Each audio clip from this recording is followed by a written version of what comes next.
समा पर आने के लिए। ये फरमाइएगा कि क्या इस वक्त पॉलिटिकल भी कुछ राब्ताकारी हो रही है पाकिस्तान में, पहले तो ये फरमा दीजिएगा।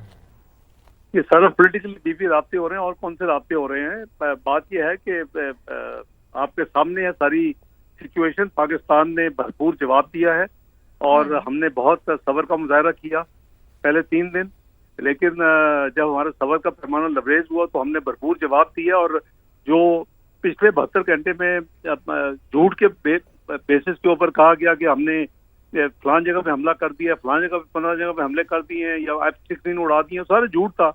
तो जब हमने कहा जब हम करेंगे तो हम उसको ऑन भी करेंगे, हमने ऑन किया, हम दिखा रहे हैं हम कहाँ कहाँ क्या किया है, वो आपके सामने है स्क्रीन के ऊपर। और बिल्कुल यहाँ से आगे क्या होगा सर? कल से बहुत राब्ताकारी हो रहा है, सऊदी मेहमान भी थे जी।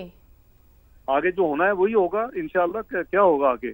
आगे अगर इंडिया रिएक्ट नहीं करेगा तो मामला रुक जाएगा। अगर इंडिया फिर कोई कदम लेगा तो उसका जवाब भरपूर दिया जाएगा, क्योंकि अब वो साइकिल शुरू हो गया। लेकिन हमें इंटरनेशनल जो हमारे काउंटर पार्ट्स हैं मेरे, वो काफी वज़ीर खारजा जो है वो अब अश्योर कर रहे हैं कि जी अब इंडिया आगे कोई कदम नहीं उठाएगा। तो अगर वो नहीं उठाएगा तो रूबियो से सर क्या बात हुई है सुबह? मैं कोई और को लैंग्वेज नहीं बोला, मैं अभी आपको कहा है तो रूबियो सब उसमें शामिल हैं। जब मैंने कहा कि वो उन्होंने हमें अश्योर किया है कि आप अब अगर आप इंडिया ना करे तो क्या आप फिर यहाँ अपना काम या ऑपरेशन खत्म कर देंगे। हमने कहा अगर इसका जवाब नहीं देंगे तो स्कोर सेटल हो जाएगा, तो हम भी फिर नहीं करेंगे। तो लेट्स सी क्या ऐसे जैसे चीजें मूव करेंगी आपके सामने इंशाल्लाह शेयर करते जाएंगे।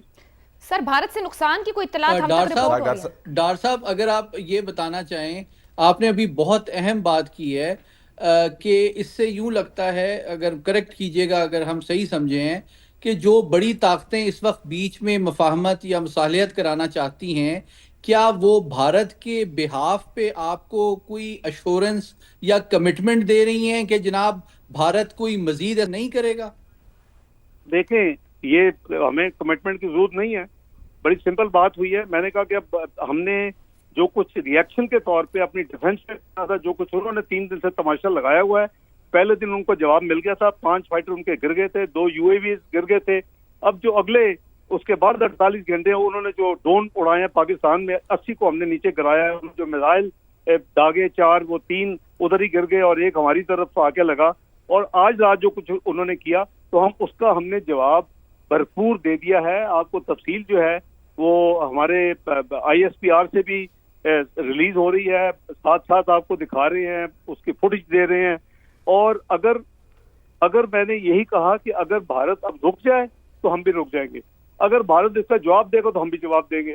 तो इस वक्त सेक्रेटरी रूबियो या सऊदी अरेबिया, हमारे प्रिंस फैसल सब जो हैं वो तो इसी उनकी अपील है कि जी अब यहाँ रोक दें। हमारा जवाब सिंपल है कि इंडिया रोक दे तो हम रोक देंगे। इंडिया अगर चाहता है कि डीएस्केलेशन हो तो हम उसके खिलाफ नहीं है, लेकिन हमने जो कुछ किया है इसके जवाब में कुछ नहीं होना चाहिए। अब ठीक, अच्छा डॉक्टर साहब, इंडिया ने खुद अपनी एयर बेसिस पर जो नुकसान है वो माना है, एक्सेप्ट किया है, क्या समझते हैं कितनी बड़ी सिग्निफिकेंट सक्सेस है? देखें, ये नुकसान और जंगों में तो नुकसान ही होते हैं ना, ऐसी इसमें मेरा ख्याल ये वक्त नहीं है डिस्कशन करने का। हमें पता है कि पहले दिन जो उनके जो नुकसान हुआ था करीबन $1.3 बिलियन का हुआ था। हमें पता है कि जो सिर्फ एक सिंगल उनका एयर डिफेंस सिस्टम आज इस सारी प्रोसेस जो उड़ा है वो कोई $1.25 बिलियन का है। इसमें इस वक्त ये है कि इस वक्त अमाउंट्स को या उन चीज़ों को नहीं मोहतरमा देखा जाता। और इस वक्त जो बात है कि कौम की नुमाइंदगी करते हुए, कौम की तर्जुमानी करते हुए, अपने हमारी अफवाज पाकिस्तान ने पूरी कौम का फख्र जो है फख्र से सर बुलंद किया है और कामयाबी हासिल की। और उसको हमारा जो ओपोनेंट है भारत, वो भी उसको एक्सेप्ट कर रहा है कि जी हाँ हमारे इन्होंने बड़े नुकसान किए हैं। तो आपके सामने है सारी इस वक्त जो तस्वीर है। बतौर नायब वजीर आजम ये फरमा दीजिएगा, आपने कहा भारत खामोश हो जाए तो हम भी खामोश हैं, क्या ये खामोशी ही इस पूरे कॉन्फ्लिक्ट का रिजॉल्व होगा, यानी कि हल निकल आया? या हमारे तो बहुत से मामला हैं जब भारत ने कवानीन की खिलाफ वर्जी की है, तो क्या कोई थर्ड पर्सन बैठ के इस तरह तो नहीं होता ना। ऑब्वियसली जो प्रोसेस होता है, मिलिट्री बात होगी, पॉलिटिकल बात होगी, लेकिन हम भी एक न्यूक्लियर मुल्क है, वो भी न्यूक्लियर मुल्क है। ہم نے کسی کی ہیجمونی نہیں سنی یا مانی یا نہ مانیں گے. ہم ایکول پیرٹ سے بات کرتے ہیں, ایکول ڈگنیٹی پاکستان قوم کی ہے, اس کے بیسس پہ بات کرتی ہے ہماری حکومت اور ہماری ملٹری لیڈرشپ اور آرم فورسز لیڈرشپ. تو اسی بیسس کے اوپر معاملات آگے چلیں گے, اور آگے چلیں گے تو دیکھیں لڑائی تو کسی چیز کا حل نہیں ہے, اور پاکستان ہمیشہ سے امن کا دائی رہا ہے. پاکستان نے کبھی پہل نہیں کی, ابھی بھی پہل نہیں کی. تو آپ کے ریزلٹ جو آپ کے سامنے ہیں, تو باقی پروسیس جو ہوگا وہ انشاءاللہ وہ آپ کے ساتھ شیئر کریں گے. لیکن سر ایک بات اور فرمائیے گا, بہت سے ممالکوں نے ثالثی کی پیشکش کی تھی, پاکستان نے کہا جیسے بھارت چاہے بار بار. تو کیا آپ کو لگتا ہے بھارت کہیں اپنا وزن ڈال رہا ہے کہ کوئی تھرڈ کنٹری ہمارے معاملات کو ریزالو؟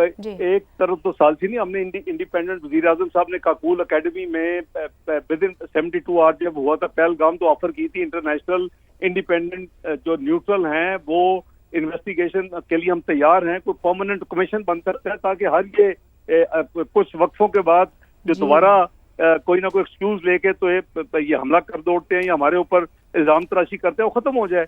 تو یہ میں سمجھتا ہوں کہ آگے جو پولیٹیکل بات چیت ہوگی اس کے حل نکلیں گے. لیکن سب سے پہلے تو یہ ہے کہ جو کچھ انہوں نے راؤنڈ 1 میں کیا اس کا ہم نے الحمدللہ بھرپور قوم کی نمائندگی کرتے ہوئے جواب دیا ہماری بہادر افواج نے, اور اس وقت جو پچھلے 48 گھنٹے میں کیا اس کا بھی جو حساب چکا دیا گیا ہے. جی اچھا اسحاق ڈار صاحب, جس طرح آپ نے بس اب میری میٹنگ ہے بھائی, بس اب ٹھیک ہے اسحاق ڈار صاحب, بہت شکریہ. فواد وہ بہت تیزی میں تھے, ہمارے سوالوں کو بھی تیزی سے جو ان کو ضروری لگ رہا ہے کہ رسپونڈ کرنا ضروری ہے وہ جواب دیتے. یقینی بات ہے کہ دنیا بھر سے رابطے ہو رہے ہیں, نائب وزیر اعظم اسحاق ڈار صاحب ادھر بھی رسپونڈ کر رہے ہیں, ملک کے اندر بھی چیزوں کو رسپونڈ کر رہے ہیں. تو ایک نہیں ہے, کئی فرنٹ ہیں جو اس وقت حکومت کو بھی دیکھنے ہیں اور جن کو لے کر چلنا ہے. بالکل ایک بڑی خبر